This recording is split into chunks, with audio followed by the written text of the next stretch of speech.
वाह वाह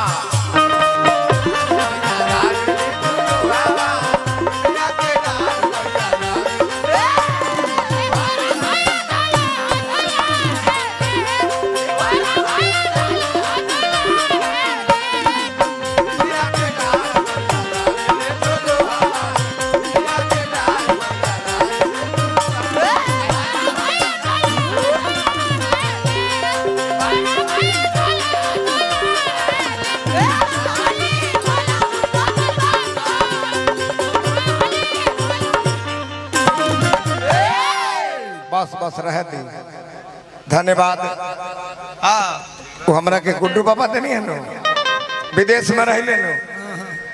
कहानी खियोजे वाले को नोटिया दे दी ओके तो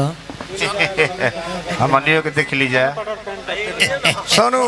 भाई हमारा पेंटर बानी ठेकेदार भी बानी एक कमेटी के सजन से पुरस्कार आई हार्दिक अभिनंदन बार बार नमस्कार देखता हूँ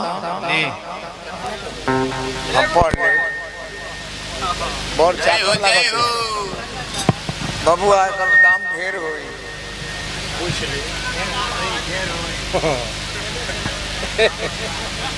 वन रियाल धर है वन रियाल मैंने 200 दाम बैक हार्दिक हार्दिक अभिनंदन गुड्डू बाबा के बार बार पौलगी बा और का बाजी काला बा नाना बबुआ चरण में नमस्कार हो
माननीय बाबू अनिल सिंह बिलहरी के प्रधान साहब पूर्व प्रधान जी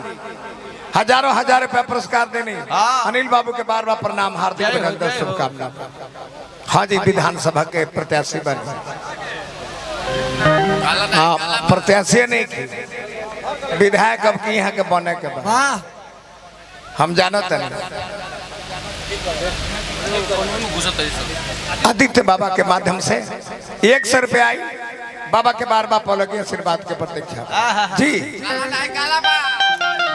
तनी सामने सट जाए केहू रुपया दे तो पीठ होना चाहिए कैसे कि चैनल पर सब रिकॉर्ड होता है और पीठिए लोग के हमारे मुंह तो पा जाए तो मजा ना आए हाँ नुकाला बा हाय भाई वंदना बाबा ना जाने का ना बात के हाल केरा काला ना ही काला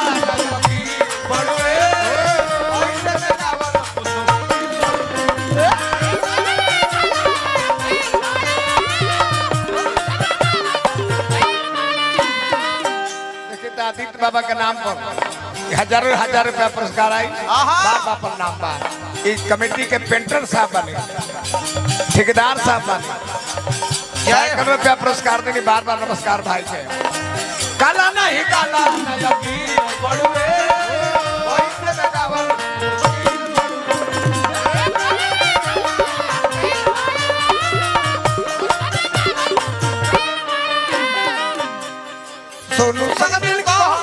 खास हो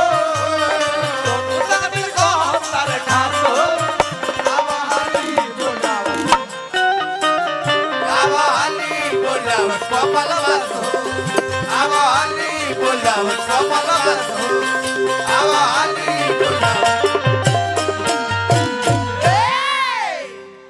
मनोज बबुआ